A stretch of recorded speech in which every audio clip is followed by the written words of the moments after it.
አርዕስተ ዜና። ኢትዮ ቴሌኮም የውጭ ምንዛሪ እጥረት ተግዳሮት ሆኖብኛል አለ። ከውጭ የኢራን የውጭ ጉዳይ ሚኒስትር ሀገራቸው ከአሜሪካ ለሚሰነዘር ጥቃት ምላሽ ለመስጠት ዝግጁ መሆኗን አስታወቁ።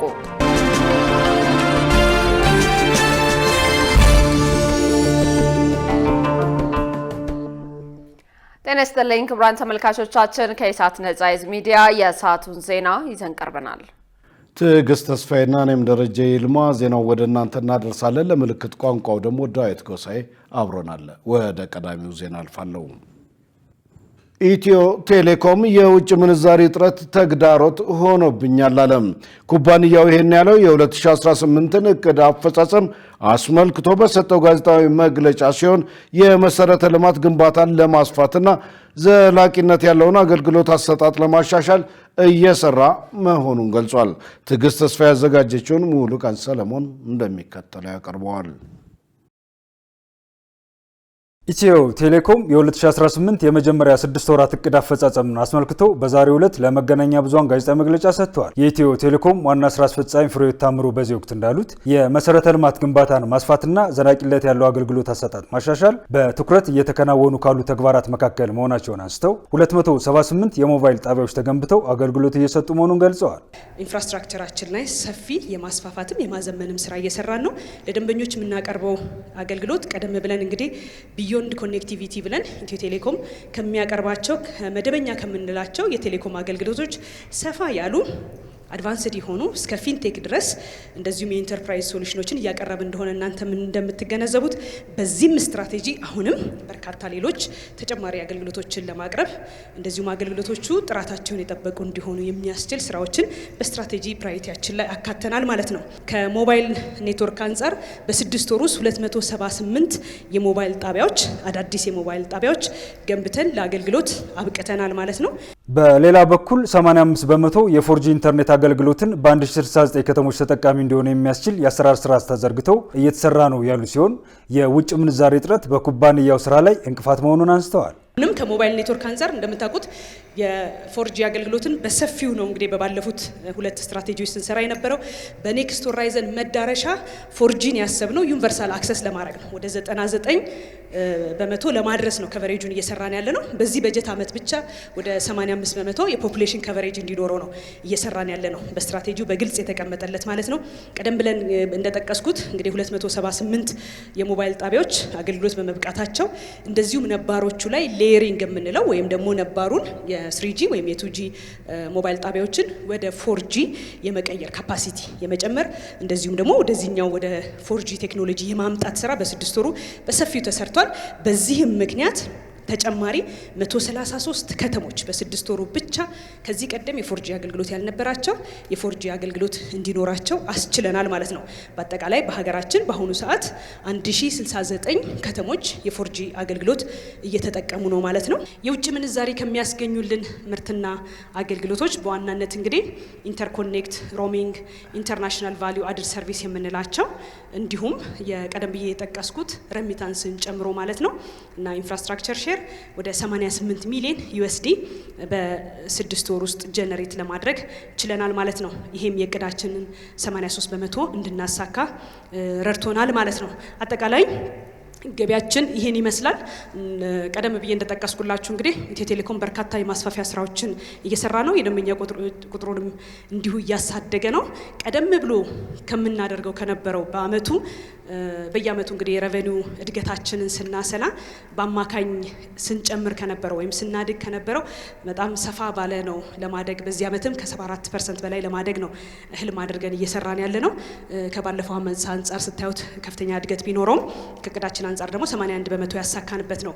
ከውጭ ሀገር ከሚላክ ገንዘብ 16 ሚሊዮን ብር ገቢ መሰብሰቡ ተገልጿል። በተጨማሪም በ6 ወር ጊዜ ውስጥ 85 ቢሊዮን ብር ትርፍ ማግኘቱም ታውቋል።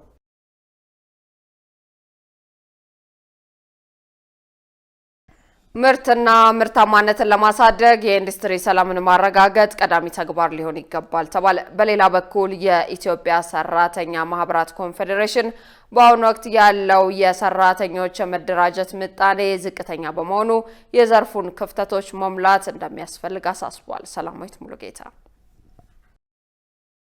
የአዲስ አበባ ከተማ አስተዳደር ስራና ክህሎት ቢሮ በዛሬው ዕለት የማህበራትን የመደራጀት ምጣኔ በማሳደግ ላይ ያተኮረ ውይይት አካሂዷል። ውይይቱ በስራ ባህል ላይ ያሉ የአመለካከት ማነቆችን በመለየት የኢንዱስትሪን ሰላም በማረጋገጥ የአሰሪና የሰራተኛ ግንኙነት ለማሻሻል ያለመ መሆኑ ተገልጿል። የአዲስ አበባ ከተማ አስተዳደር ስራና ክህሎት ቢሮ ኃላፊ አቶ ሚሊዮን ማቴዎስ እንዳሉት ያደገ የስራ ተነሳሽነት እንዲኖር መብቱንና ግዴታውን የተረዳ አሰሪና ሰራተኛ እንዲፈጠር የባለድርሻ አካላት ሚና ሰፊ መሆኑን ተናግረዋል። በቃ ምርታማነትን ለማሳደግ የኢንዱስትሪ ሰላምን ለማረጋገጥ የተሻለ የኢንዱስትሪ ባህል ለማምጣት ኢንዱስትሪ ባለቤቶች ምርታማ እንዲሆኑ ሰራተኛውም ደግሞ ተጠቃሚ እንዲሆኑ ዘለቄታ ያለው ሳስቴናብል የሆነ ሲስተም ለመፍጠር ነው። ስለዚህ ይሄንን ልናደርግ ከሆነ ቀረብ እንበል እኛ እንደ ተቋም በመሃል ላይ እንደ መንግስት የመንግስትን ሚና እንጫወታለን መንገድ ማለት ነው። የኢትዮጵያ ሰራተኛ ማህበራት ኮንፌዴሬሽን ፕሬዝዳንት ካሳሁን ፎሎ በበኩላቸው የኢንዱስትሪን ሰላም ለማረጋገጥ በተቋም ደረጃ የማህበራት መኖር አስፈላጊ መሆኑን ገልጸው ለዚህም እየተሰራ ነው ብለዋል።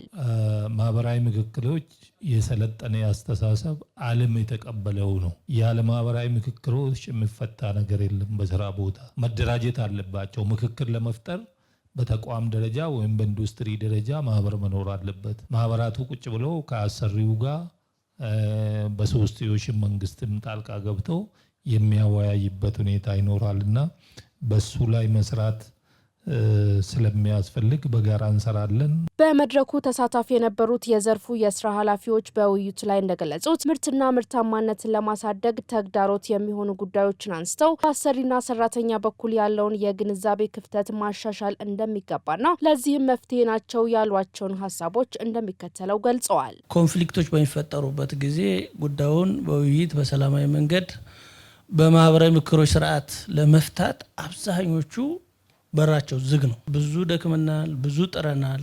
አሁንም ያልተፈቱ ችግሮች አሉ። ወደ ስትራይክ እየገፉ ያሉ ለሳምፕል በሀገር ውስጥ ምንም ማይወስኑ አመራሮች ይቀመጣሉ። ማኔጅመንቱ ግን ውጭ ነው፣ ከሀገር ውጭ። ሰራተኞቹን ተጠቃሚ የሚሆኑበት አሰሪውም እንደተባለው ፕሮዳክቲቪቲውን የሚያሳድግበትና ትርፋማ የሚሆንበትን አሰራር ለመዘርጋት ከፍተኛ የሆነ ችግር ነው ያለው።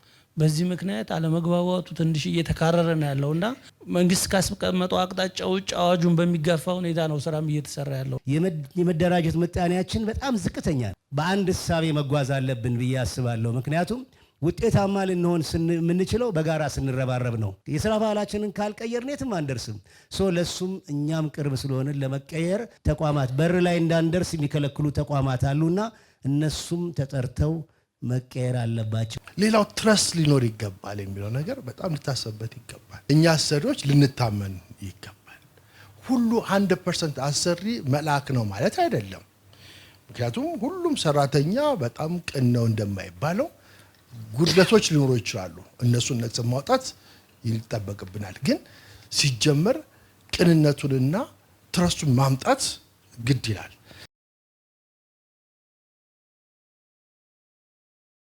በአማራ ክልል በእብድ ውሻ በሽታ የሚጠቁ ሰዎች ቁጥር እየጨመረ መሆኑ ተገለጸም።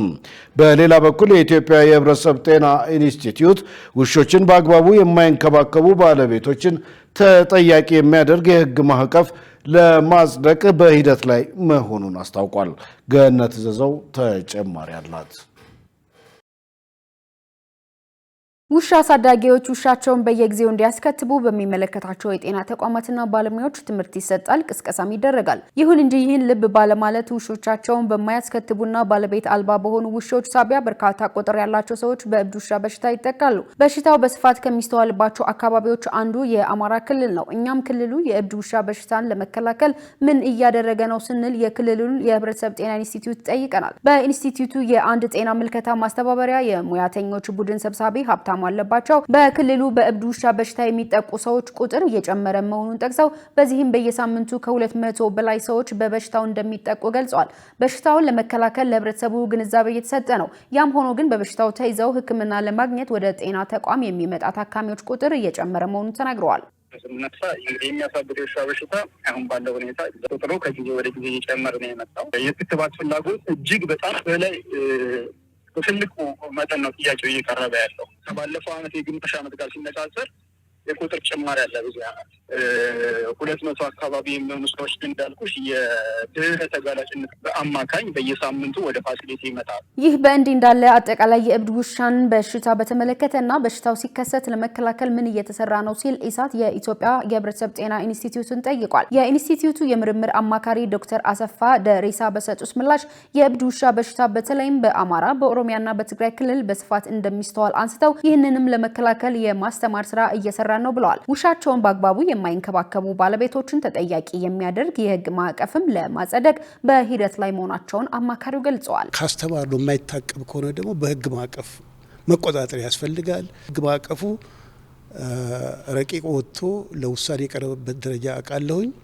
እስካሁን ጸድቆ አልወጣም። ስለዚህ ማንኛውም ውሻ ባለቤት የሆነ ግለሰብ ያለ አግባብ ምግብ የማይሰጥ ከሆነ ቤት የማይሰጠው ከሆነ ጤናውን የማይከታተል ከሆነ መያዝ የለበትም በሚል ልክ ነው ህግ ማዕቀፉ የረቀቀውና ይሄ መሬት ላይ ሲወርድ አንደኛው ጥሩ በሽታውን ለመቆጣጠር ይሄ ይረዳናል ብዬ አስባለሁ። ማንቃት፣ ማስተማር ኢትዮጵያ ውስጥ ምን ያህል ሰው በአመት ምን ያህል ክትባት ይፈልጋል፣ ምን ያህሉ ተከትቧል፣ መቼ ነው ክትባቱ የሚፈለገው የሚለው ስራ ከተሰራ ይሄን በሽታ በ2030 እንደተባለው አንድም ሰው ከውሻ ወደ ሰው በሚተላለፍ ቫይረስ አይሞትም። በእብድ ውሻ በሽታ ሳቢያ በአመት ምን ያህል ሰዎች ይሞታሉ የሚለውን ለማወቅ አዳጋች ቢሆንም በበሽታው ከሚያዙ ከ100,000 ሰዎች ውስጥ 4 ሰዎች እንደሚሞቱ ዶክተር አሰፋ ደሪሳ ተናግረዋል።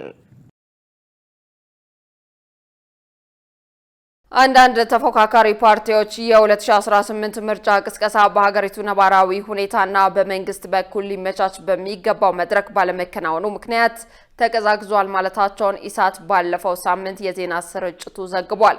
በተጨማሪም 8 የፖለቲካ ፓርቲዎች 7ኛው ሀገራዊ ምርጫ ገና ከጅምሩ ግልጽነት የጎደለው የምዝገባ አሰራር እያከናወነ መሆኑን በመጥቀስ በምርጫው ተአማኒነት ላይ ስጋት እንዳላቸው በማመልከት መግለጫ አውጥተዋል። በጉዳዩ ላይ ዜና ሀተታ ይዘናል። ደረጀ ይልማ አዘጋጅቶታል። ሸሪፍ ኢማም እንደሚከተለው ያቀርበዋል። የኢትዮጵያ ብሔራዊ ምርጫ ቦርድ የ7ኛውን ሀገራዊ ጠቅላላ ምርጫ የጊዜ ሰሌዳ ይፋ ያደረገው ህዳር 30 ቀን 2018 ዓ.ም በይፋ በሰጠው ጋዜጣዊ መግለጫ ነበር። በዚሁ መሰረት የመጨረሻው ድምፅ መስጫ ቀን ግንቦት 24 ቀን 2018 መሆኑንም አስታውቋል። እነሆ የምርጫ ቦርድ የእጩዎች ምዝገባ ከጥር 1 እስከ የካቲት 1 ቀን 2018 ዓ.ም እንደሚካሄድ ማመልከቱን ተከትሎ በተጀመረው የምዝገባ ሂደት ላይ እያለ አንዳንድ የፖለቲካ ፓርቲዎች ቅሬታ ሰምተዋል። በዚህም ጥር 15 ቀን 2018 ዓ.ም 8 ተፎካካሪ የፖለቲካ ፓርቲዎች ባወጡት የጋራ መግለጫ 7ኛው ሀገራዊ ምርጫ ገና በእጩዎች ምዝገባ ጅማሮ ሰላማዊውን የፖለቲካ ምህዳር የሚያጨልሙ ተግዳሮቶች አጋጥመውናል ሲሉ ስሞታ አቅርበዋል። በዚህም ምክንያት ምርጫው አሳታፊ፣ ሐቀኛና ተአማኒ ሊሆን አይችልም ሲሉ ድምዳሜ የሚመስል ማሳሰቢያ ሰንዝረዋል።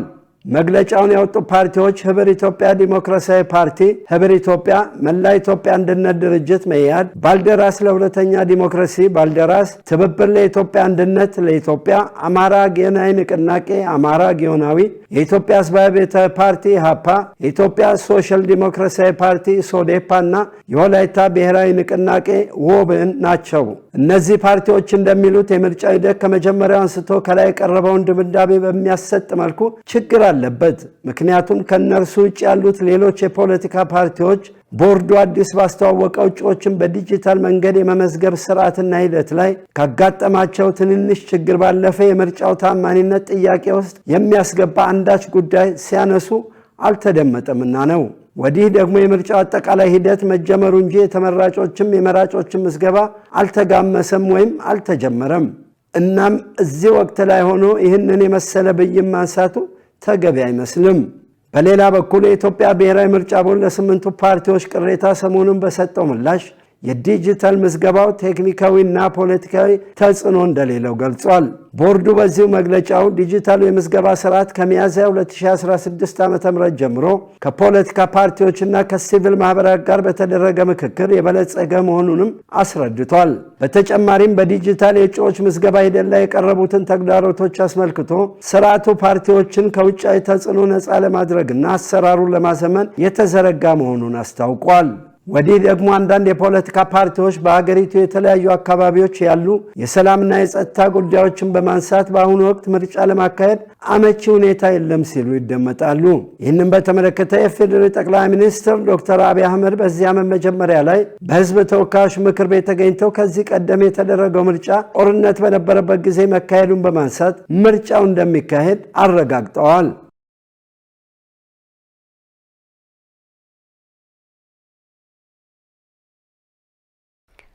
ክቡራን ተመልካቾቻችን ከኢሳት ነጻ የህዝብ ሚዲያ ዜናዎቻችን አሁንም እንደቀጠሉ ናቸው። በቀጣይነት የቢዝነስና ኢኮኖሚ መረጃዎችን ወደ እናንተ እናደርሳለን። ባልደረባችን ገነት ዘዘው እየጠበቀችን ነው።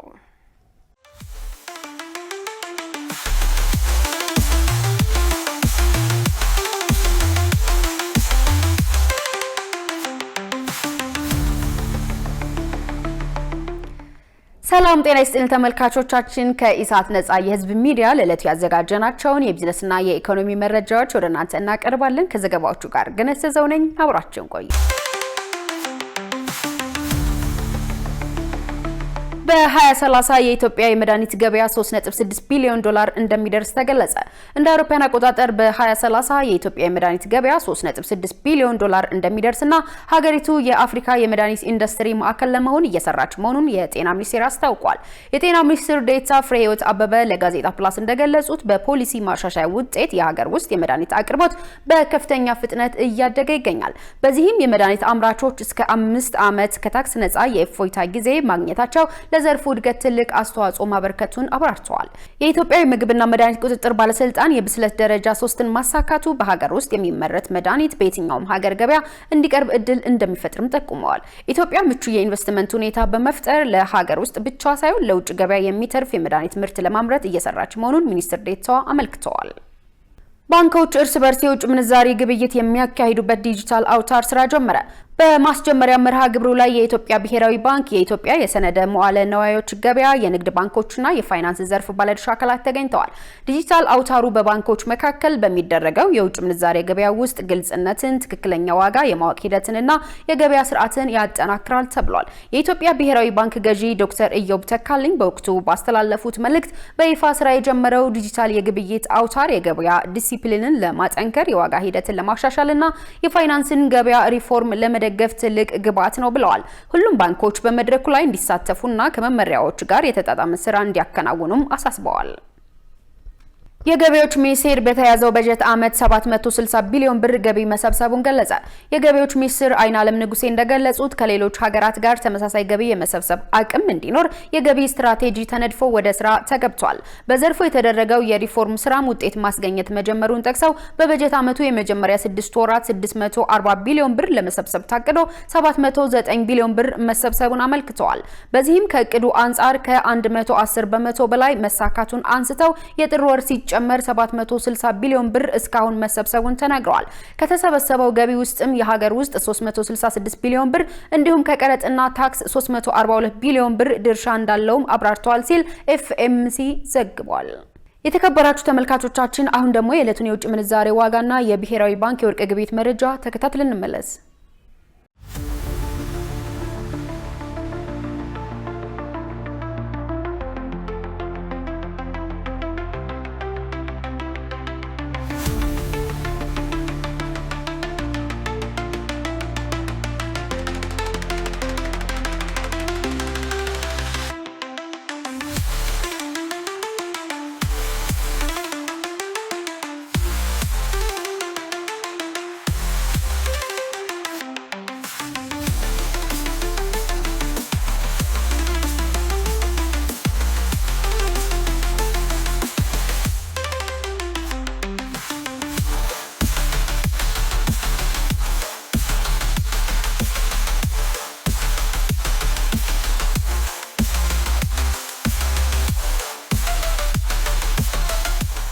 ተመልካቾቻችን ለዕለቱ ያዝናቸው የቢዝነስና የኢኮኖሚ መረጃዎችን ይመስላሉ። ወደ ቀጣይ ዜና ላሳልፋችሁ።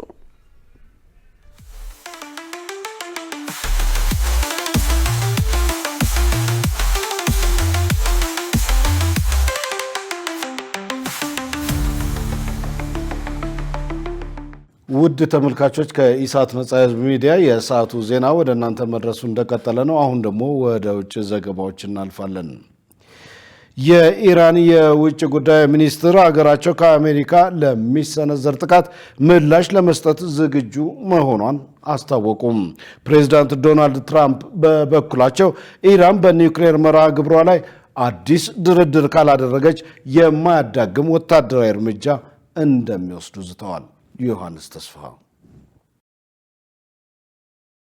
በኢራን የኢኮኖሚ መፈረካከስና የሰብአዊ መብት ጥሰቶች ከፍተኛ አለመረጋጋት ፈጥረዋል። ይህም የኢራን መንግስት የውጭ ስጋት በመፍጠር የውስጡን ተቃውሞ ለማርገብ እየሞከረ ነው የሚል ግምት እንዲኖር አድርገዋል። ወዲህ ደግሞ ፕሬዚዳንት ዶናልድ ትራምፕ ጊዜው እያለቀ ነው ሲሉ ኢራንን አስጠንቅቀዋል። በቅርቡ በማህበራዊ ሚዲያ ባስተላለፉት መልእክት ታላቁና ውቡ የጦር መርከብ አርማዳ ወደ መካከለኛው ምስራቅ እየገሰገሰ መሆኑን ገልጸው ቴሄራን ለድርድር ትቀመጣለች የሚል ተስፋ እንዳላቸው ጠቁመዋል። በሌላ በኩል የአሜሪካው የውጭ ጉዳይ ሚኒስትር በካፒታል ሂል ለሴናተሮች በሰጡት መግለጫ ኢራን ከምንጊዜውም በላይ ደካማ መሆኗን ገልጸው ሆኖም ግን አሁንም የአሜሪካን ኢላማዎች የመምታት አቅም እንዳላት ተናግረዋል።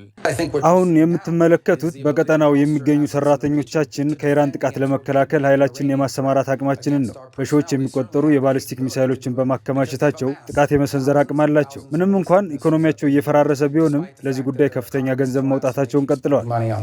የኢራን የውጭ ጉዳይ ሚኒስትር በሰጡት ምላሽ ደግሞ የኢራን ጦር ኃይሎች ለማንኛውም የአሜሪካ ወታደራዊ እርምጃ ምላሽ ለመስጠት ጣታቸውን በቃታ ላይ ሆኖ እየተጠባበቁ እንደሆነ አሳውቀዋል። ሆኖም ቴሄራን የኒውክሌር መርሃ ግብሯን በተመለከተ ለአዲስና ተጠቃሚ ለሚያደርጋት ድርድር ዝግጁ መሆኗንም ጠቁመዋል።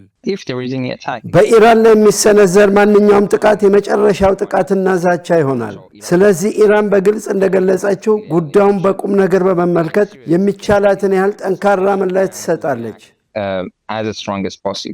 የአሁኑ ውጥረት መነሻ እንደ አውሮፓውያኑ በ2015 በኢራንና በዓለም ሀያላን መካከል የተፈረመው የኒውክሌር ስምምነት ነው። ፕሬዚዳንት ዶናልድ ትራምፕ በመጀመሪያው የስልጣን ዘመናቸው አሜሪካን ከዚህ ስምምነት ማውጣታቸው ይታወሳል። ትራምፕ ስምምነቱ ደካማ ነው በሚል በመቃወም በኢራን ላይ ከፍተኛ ጫና ማክሲመም ፕሬዠር የተሰኘውን የኢኮኖሚ ማዕቀብ ጥለዋል። ይህም የኢራን የነዳጅ ሽያጭ እንዲቀንስና የሀገሪቱ የገንዘብ ዋጋ እንዲያሽቆለቁል አድርጎታል። ይህ በእንዲህ እንዳለ እስራኤል የኢራንን የኒውክሌር ፕሮግራም እንደ ህልውና ስጋት ትመለከተዋለች። ባለፈው ዓመት የተፈጸሙት የጋራ ወታደራዊ ጥቃቶች የኢራንን የኒውክሌር አቅም ለማዳከም የታለሙ ነበሩ። በተጨማሪም በሊባኖስ የሚገኘው ሂዝቦላህና በየመን የሚገኙት ሁቲ አማጽያን ከኢራን ድጋፍ እንደሚያገኙ የሚታወቅ ሲሆን ይህም በክልሉ ያለውን ውጥረት ይበልጥ ውስብስብ ያደርገዋል። የጀርመኑ መራሄ መንግስት በበኩላቸው በቀጠናው ፖለቲካዊ ለውጥ መምጣቱ የማይቀር መሆኑን ገልጸዋል። ያለኝ ጽኑ እምነት በራሱ ህዝብ ላይ ጨክኖ በኃይልና በሽብር ብቻ ስልጣኑን ለማቆየት የሚሞክር ስርዓት እድሜው ያጠረ መሆኑ ነው።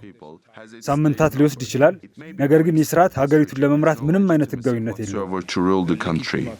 የአሜሪካ የጦር ጀቶችና የአውሮፕላን ተሸካሚ መርከቦች ወደ ፋርስ ባህረ ሰላጤ እየተቃረቡ ባሉበት በዚህ ወቅት የሚሰነዘር ማንኛውም ጥቃት የአጸፋ እርምጃ ዙሪ ሊፈጥር ይችላል የሚል ስጋት አለም። ብዙ ነገሮች የሰላም ፕሬዝዳንት ለመሆን ቃል በገቡት ነገር ግን በቅርቡ የወታደራዊ እርምጃ ዝግጁ መሆናቸውን ባሳዩት በዶናልድ ትራምፕ ውሳኔ ላይ የተንጠለጠሉ ናቸው። የጦር መርከቦቹ ወደ ቴሄራን ማተኮር ከእስካሁኑም የላቀ ትልቅ ትርጉም አለው። ይህ ቀጠና በተለይም የሆርሙዝ ወሽመጥ የዓለም የነዳጅ አቅርቦት ሲሶ የሚያልፍበት ወሳኝ መስመር ነው። ኢራን ቀደም ሲል ጥቃት ከተሰነዘረብኝ ይህንን ወሽመጥ እዘጋለሁ የሚል ማስጠንቀቂያ ሰጥታለች። ይህም የዓለም የነዳጅ ዋጋ በእጅጉ ሊያናጋው ይችላል የሚል ፍርሃት እንዲነግስ አድርጓል። መረጃውን ስናጠናቅር ቲአርቲ ወርልድ፣ ሚድል ኢስት ሞኒተር እና ኢዝራኤል ታይምስን ዋቢያችን አድርገናል። በኮሎምቢያና በቬንዙዌላ ድንበር አቅራቢያ አነስተኛ አውሮፕላን ተከስክሶ በውስጡ የነበሩ 15 ሰዎች በሙሉ ሞቱ። ከሟቾች መካከል አንዱ የአካባቢው ተወካይ የምክር ቤቱ አባል እንደሆነ ታውቋል። ሸሪፍ ኢማም አነስተኛ አውሮፕላን በኮሎምቢያ ኖርት ዲ ሳንታር ግዛት ገጠራማ አካባቢ ወድቆ መከስከሱ ተገለጸ። በዚህም በአውሮፕላን ውስጥ የነበሩ 15 ሰዎች የምክር ቤት አባላትን ጨምሮ ሕይወታቸው አልፏል። ስቲና የተሰኘ መንግስት አውሮፕላን በበረራ ላይ ያለ ወድቆ በመከስከሱ የአደጋ ጊዜ ሰራተኞች ሁኔታውን ለመከታተል ወደ ስፍራው አምርተዋል። የኮሎምቢያ የትራንስፖርት ሚኒስቴር ባወጣው መግለጫ አውሮፕላኑ የወደቀበት ስፍራ እንደታወቀ በተገኘው መረጃ መሰረት አንድም ሰው በሕይወት አለመትረፉን ባለስልጣናት አረጋግጠዋል። ተናግረዋል።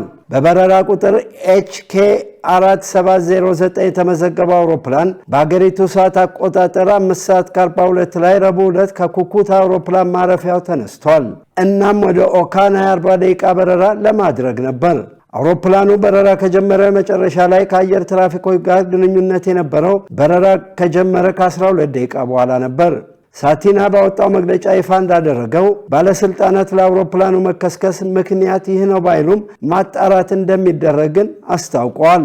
በአካባቢው መገናኛ ብዙሃን በተለቀቀ ምስል ወድቆ የተከሰከሰው አውሮፕላን ዋነኛው አካሉ ከባድ ጉዳት ደርሶበታል። አውሮፕላን ወድቆ የተከሰከሰበት ስፍራ ተራራማና ጫካ ነው። ይበልጡን ደግሞ አደገኛ ኮኬን ጨምሮ የሚመረትበት። ይህ ማለት በኮሎምቢያ ህገወጥ ታጣቂዎች እንደ ብሔራዊ ነፃ አውጪ ሰራዊትና ሌሎች ቡድኖች የሚርመሰመሱበት ስፍራ ነው ተብሏል። አውሮፕላኑ ተከስክሶ የወደቀበት ስፍራ በኮሎምቢያና ቬንዙዌላ ድንበር ላይ ነው። ትንሹ አውሮፕላን 2 የአውሮፕላን ሰራተኞችና 13 ሰዎችን አሳፍራ ነበር። ከተሳፋሪዎች መካከል የ36 ዓመቱ የካታምቦ ግዛት የምክር ቤት አባል የሆኑት ዩጎኒስ ኮንትሮ ይገኙበታል ብሏል አየር መንገዱ። ሌላው ለምክር ቤት የሚወዳደሩ ካርሎስ ሳልሴዶ ከሟቾች መካከል ናቸው። የምክር ቤት አባሉ ኮንትሮ ታዋቂ የሰብአዊ መብት ተሟጋችና ችግር ባለበት የቬንዙዌላ ድንበርና አውሮፕላኑ የተከሰከሰበት አካባቢ ተወላጅ ናቸው። በሙያቸው የህግ ባለሙያ የሆኑ ኮንትሮ በ2022 ለታችኛው ምክር ቤት የተመረጡ አባልም ናቸው። የኮንትሮ ፓርቲ ዩ ፓርቲ በኮንትሮ እልፈት የተሰማቸውን ሐዘን ገልጸው ለተመረጡበት አካባቢ የታመነና ስራውን በአግባቡ የሚከውን ብለዋቸዋል። የኮሎምቢያው ፕሬዝደንት ጉስታቮ ፔትሮ በማህበራዊ ሚዲያ እንዳሉት በአደጋው በሞቱ ሰዎች በእጅጉ አዝኛለሁ፣ ደንግጫለሁ። ለቤተሰቦቻቸው መጽናናትን እመኛለሁ። ፈጣሪ በሰላም ያሳርፋቸው ብለዋል። የመረጃ ምንጫችን ኤቢሲ ነው። ክቡራን ተመልካቾቻችን ከኢሳት ነጻ ህዝብ ሚዲያ ለሰዓቱ ያዝናቸው ዘገባዎች እነን ይመስሉ ነበር። ትዕግስት ተስፋዬና እኔም ደረጀ ልማ ዜናውን ወደ እናንተ አደረስን። ለምልክት ቋንቋውም እንደዚሁ ዳዊት ጎሳዬ አብሮን ነበረ። ከቀሪ የኢሳት ዝግጅቶች ጋር ሰናይ ጊዜ